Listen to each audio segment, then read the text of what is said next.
Assalamualaikum warahmatullahi wabarakatuh.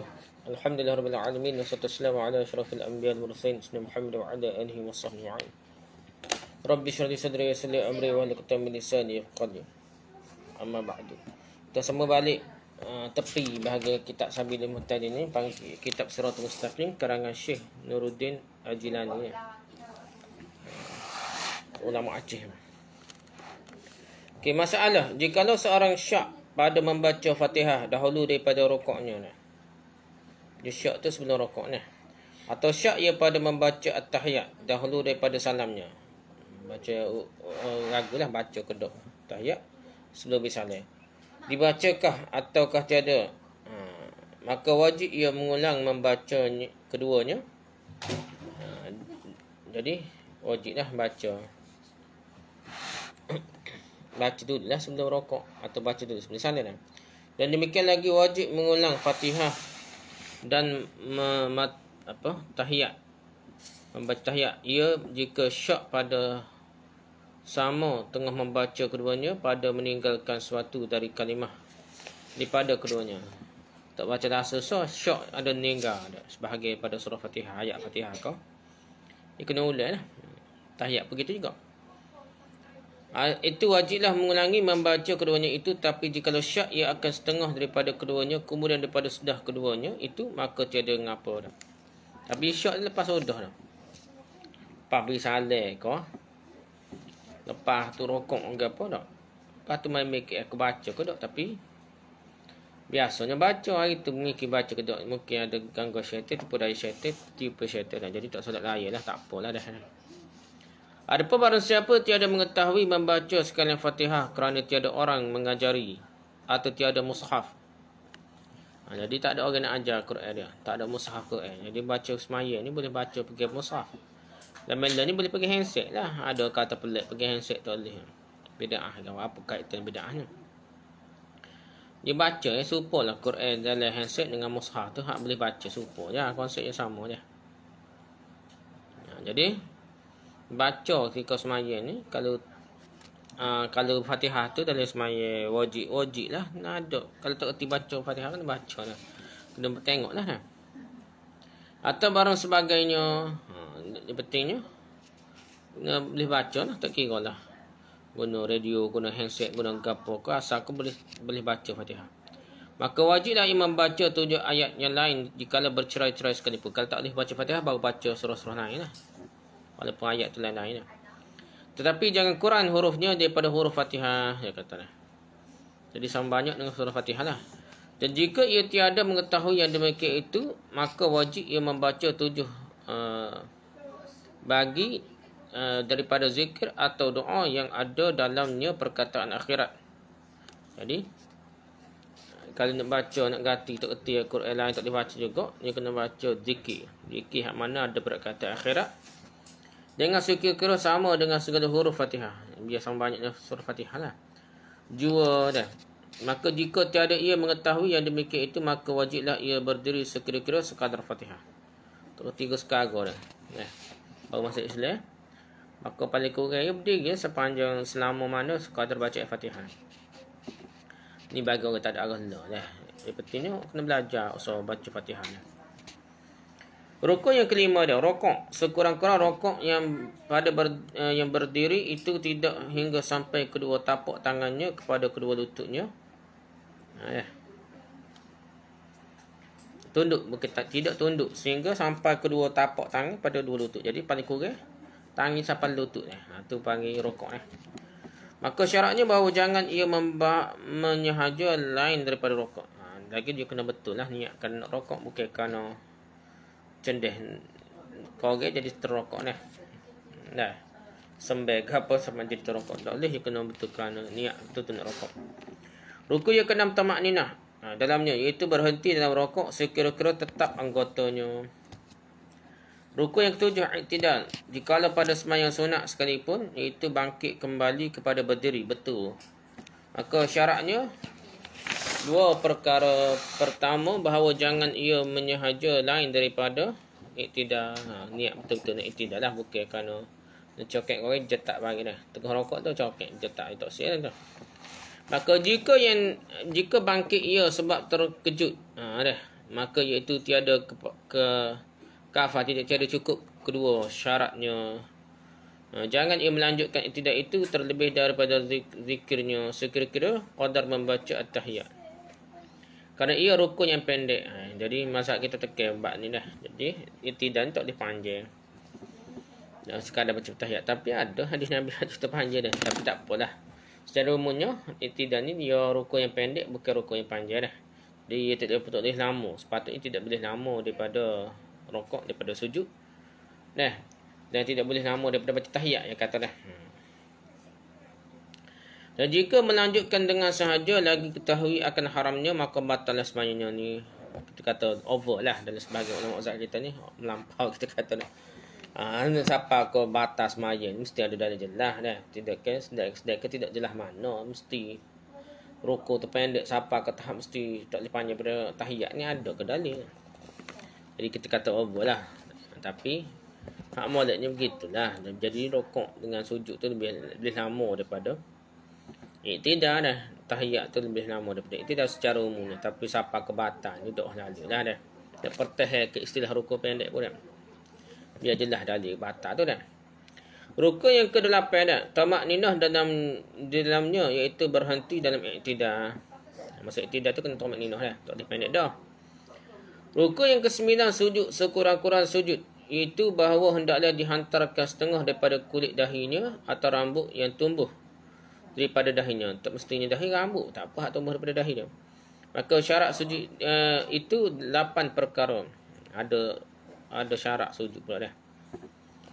Pertama, hendaklah dihantarkannya kedua lututnya pada tempat sembahyang. Ada kedua lutut dia tempat sembahyang. Kedua, menghantarkan kedua perut tangannya atau perut jarinya. Jadi lepas tu tapak tangan dia lah. Kena tempat sujud dia. Kena tepek lah. Lepas tu atau perut jarinya.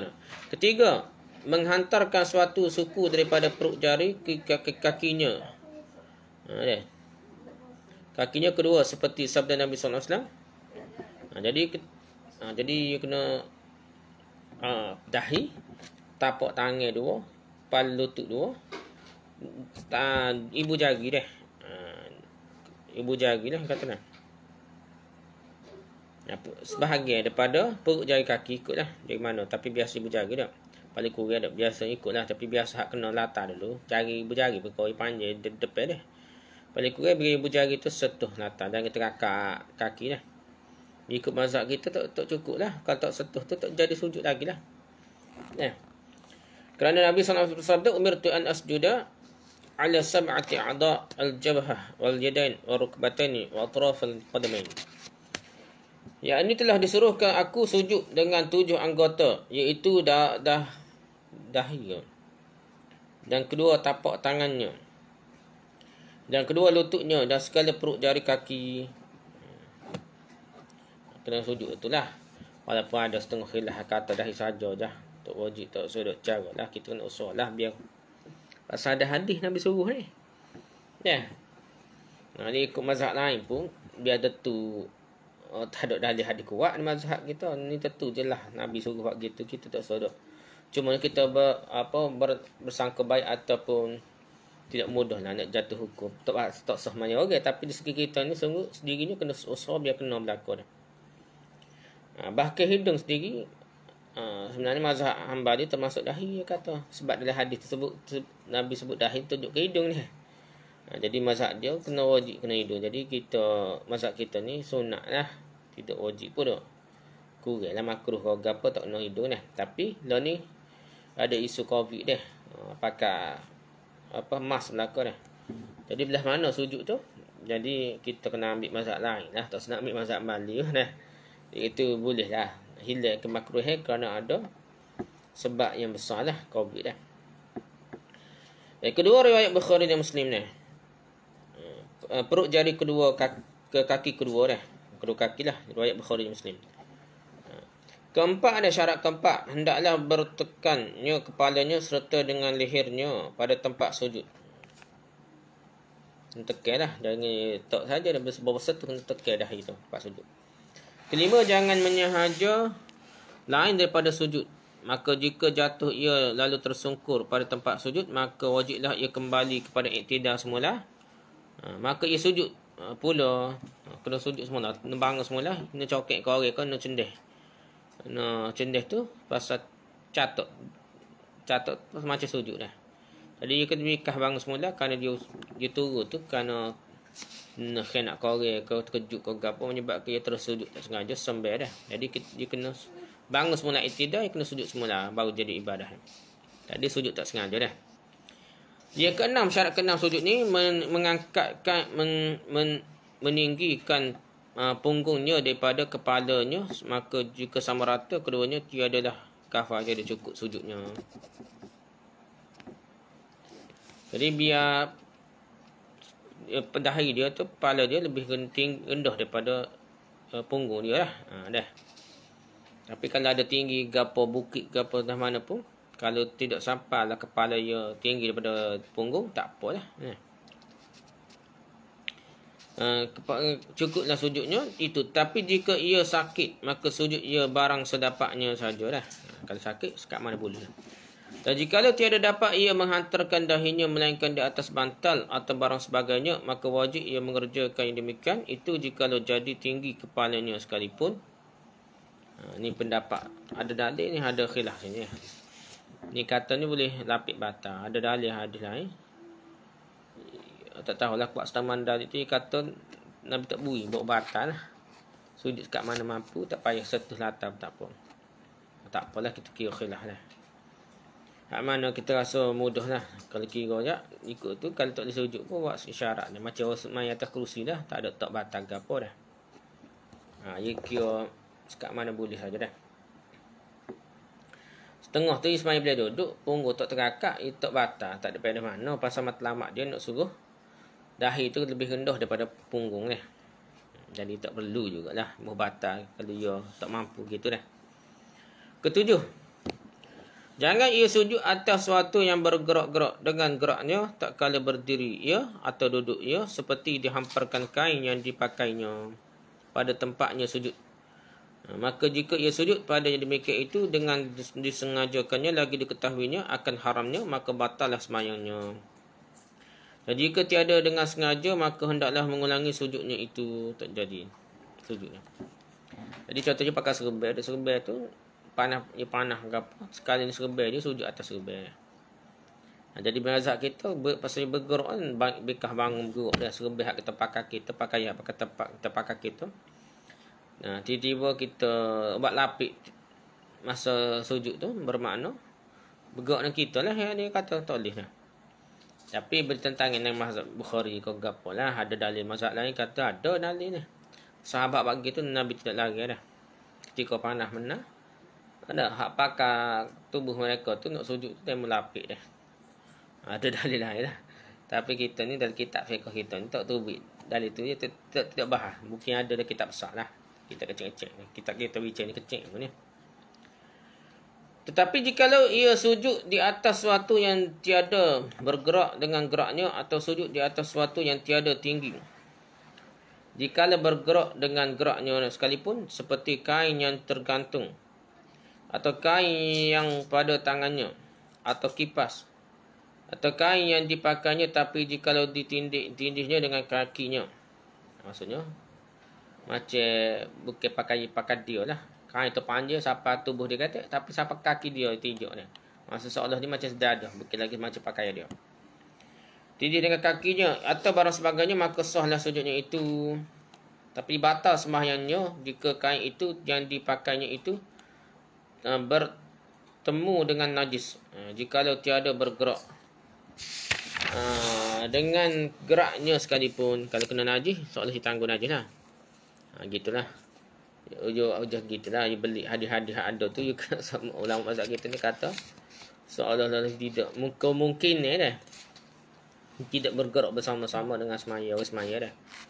Walaupun kata dia serban tu mungkin dia pas bau Allah Alam. Tapi di segi dalil kita tengok terangnya seolah orang tu sahabat-sahabat tu memang pakai tubuh dia dah.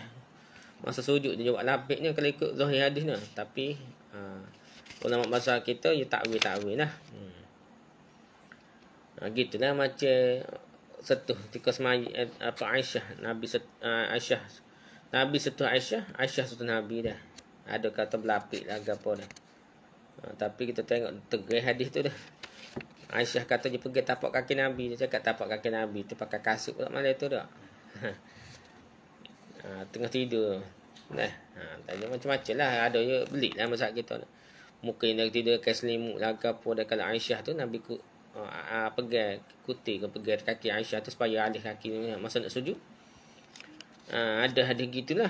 Cuma mazhab lain kata memang dia sentuh kaki sungguh dah. Apa berlapik, kalau sentuh berlapik mesti dia royak. Mesti hadis tu sebut Nabi kuti ke alih dia bukan kena kaki nak kuti pada pakaian dia ke apa mesti royak dah. Gitulah.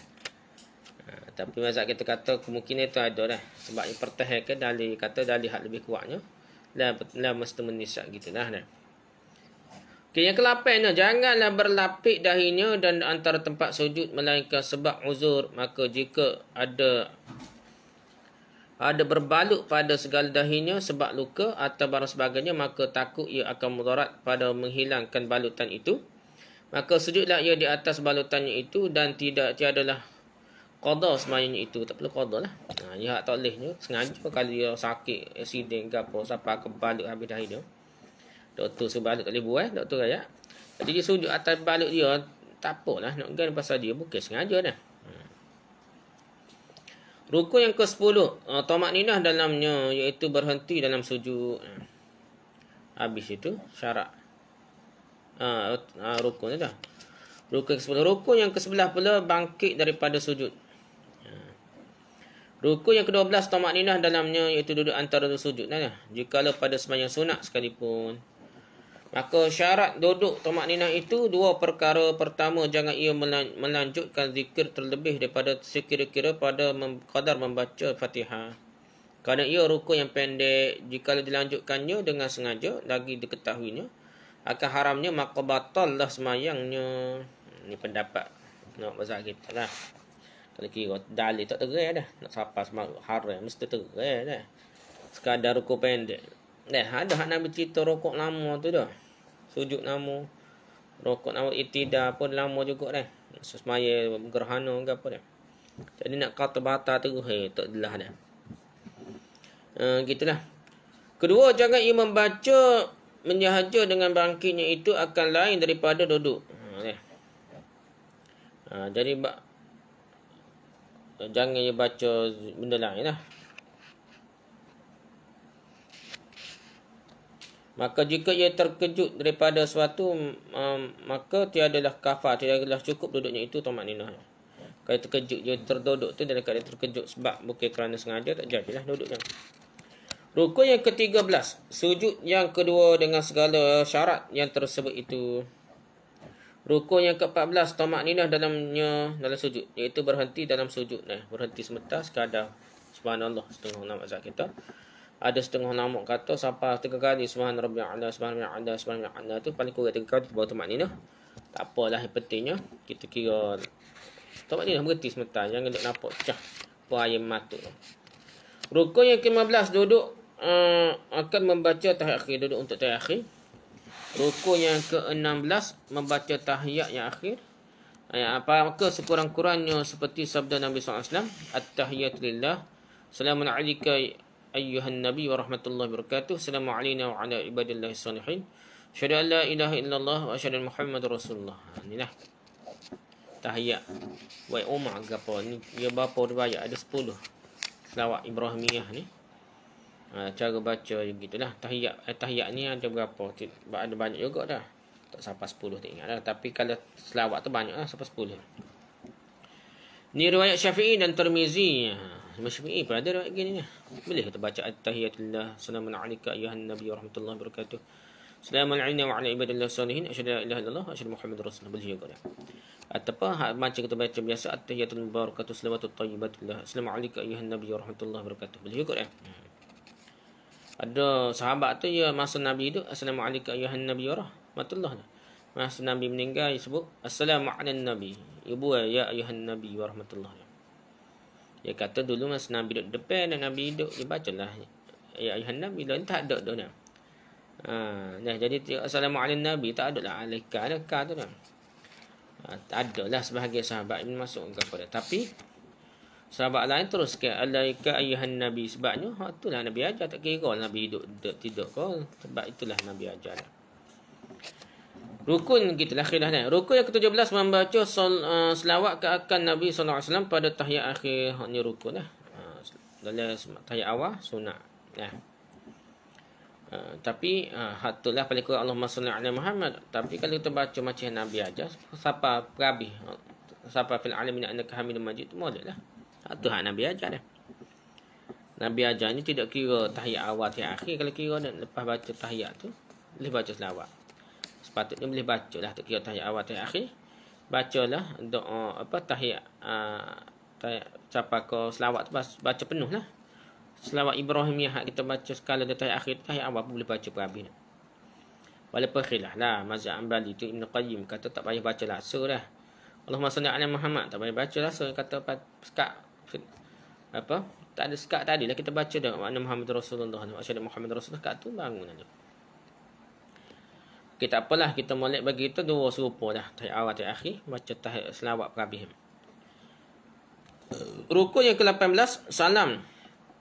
Yang pertama, maka sekurang-kurangnya assalamualaikum. Dan tiada kafar, tiada sempurna, tiada cukup dah. Salamun alaikum. Kena sebut assalamualaikum ke salamun alaikum dah.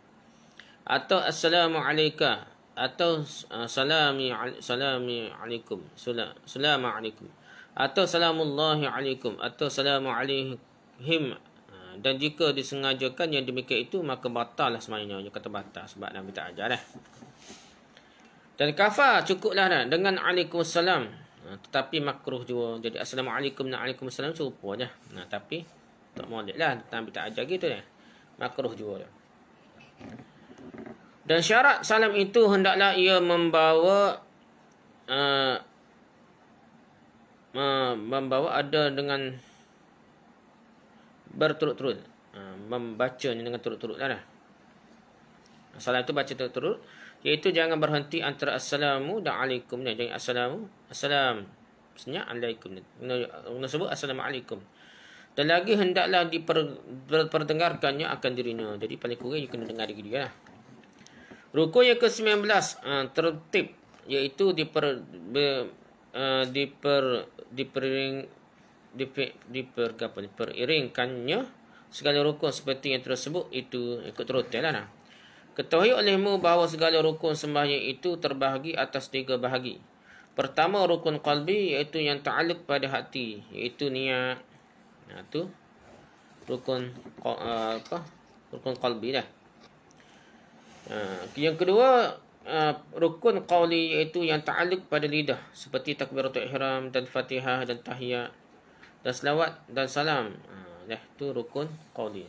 Yang ketiga, rukun fi'li, iaitu yang ta'alluq, yang bergantung dengan perbuatan anggota seperti berdiri betul dan rukuk dan iktidal dan sujud dan tamakninah dan duduk antara sujud dan barang sebagainya. Syahadat. Jikalau tinggalkan seorang tertib dengan sengaja, iaitu umpama didahulukannya suatu rukun qawli daripada rukun fi'li, seperti didahulukan salam daripada rukuk atau sujud, atau didahulukannya rukun fi'li daripada rukun qawli, rukun kata, seperti didahulukannya sujud daripada Fatihah, atau didahulukannya rukun fi'li seperti didahulukannya sujud daripada rukuk, maka batallah semuanya itu. Tetapi jika tinggalkan seperti yang demikian itu dengan lupanya, maka barang yang kemudian daripada yang ditinggalkannya itu sia-sia, kerana jatuh ia pada tempat yang tiada patut. Maka jika ingat ia akan yang ditinggalkan itu dahulu daripada mengerjakan salam sebagai rukun yang tunggal, itu seperti sujud kepada sujud atau rukuk kepada rukuk atau barang sebagainya, maka dikerjakanlah akan gantinya yang ditinggalkannya itu.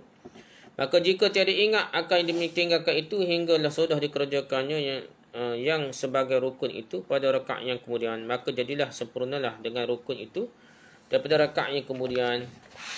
Kerana jatuh rukun itu akan ganti rukun yang ditinggalkannya itu, maka barang antara dua rukun itu jadi sia-sia. Jadi dia contohnya dia rakaat pertama, Dia teringat rokok dah. Teringat rokok.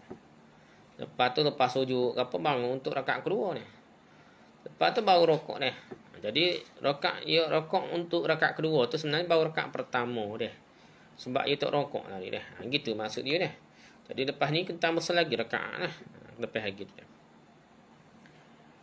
Maka hendaklah ditamamkan, disempurnakannya baki daripada sembahyang itu, kemudian maka sujud disahwi. Nah, tambahlah seorang rakaat lah. Lepas tu sujud sahwi. Ia pada kesudahan sembahyangnya, dan jika seorang yakin atau syak pada kesudahan sembahyang bahawa adalah ia meninggalkan suatu sujud daripada rakaat yang akhir, maka hendaklah ia membawa sujudnya kemudian. Maka ia membaca tahiyat kerana jatuh tahiyat itu dahulu daripada tempat yang tiada patut. Kemudian maka sujudlah sahwilah ia. Jadi kena baca tahiyat mula lah. Dia tinggal apa-apa, dia kena kerjakan benda tu, dan dia kena baca tahiyat semula lah. Dan demikian lagi jikalau yakin atau syak ia pada meninggalkan suatu sujud yang lain daripada rakaat yang akhir, atau syak ia pada meninggalkan suatu sujud daripada rakaat yang akhir atau pada rakaat yang lain, maka hendaklah ia membawa serakaat lagi, maka barang yang antara keduanya itu sia-sia. Nah, jadi kira dia tinggal rukun mana-mana tu, rakaatnya ada tinggal tu kira sia-sia lah. Kira tak ada rakaat tu, ni tambah seorang rakaat lah. Seperti umpama seorang berdiri kepada rakaat yang kedua, maka ia teringat pada meninggalkan suatu sujud daripada rakaat yang pertama atau syak ia daripada rakaat itu jua, maka jika ada ia duduk akan istirahat, maka hendaklah ia lalu sujud diberi daripada berdiri itu, melainkan jika tiada ia duduk akan istirahat, maka hendaklah ia duduk kemudian maka ia sujud supaya terpelihara tertibnya. Jadi kalau dia tak ingat ke apa, tak dia bangun lagi di masa duduk istirahat, dia kena sujud semula lah, gitulah dia.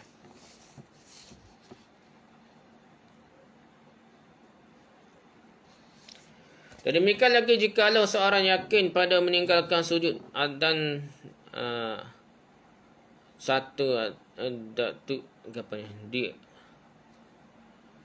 dua atau tiga sujud daripada sembahyang yang 4 rakaat pada akhir rakaatnya, tetapi diketahuinya akan tempatnya itu, maka wajiblah ia membawa 2 rakaat lagi. Dan demikian lagi jika ada ia yakin pada akhir rakaatnya meninggalkan 4 sujud dan tiada ketahui akan tempat itu, maka wajiblah ia membawa suatu sujud dan 2 rakaat dari 2 rakaat lah. Atau yakin ia pada meninggalkan 5 sujud atau 6 sujud dan tiada diketahuinya akan tempatnya itu, maka wajiblah ia membawa 3 rakaat. Atau yakin ia pada meninggalkan 7 sujud dan tiada diketahui akan tempatnya itu, maka wajiblah ia membawa suatu sujud dan 3 rakaat. Atau yakin ia pada meninggalkan 8 sujud dan tiada diketahui akan tempatnya itu, maka wajiblah ia membawa 2 sujud dan 3 rakaat daripada 3 rakaat. Jadi dia kira cedera lah, tak cukup kat semuanya ni rakaat ni. Ada sekat tu, wallahu alam. Subhanakallahumma hamdika, subhanakallahumma bihamdika, subhanakallahumma bihamdika, asyhadu an la ilaha illa anta, astaghfiruka wa atubu ilaik. Assalamualaikum warahmatullahi wabarakatuh.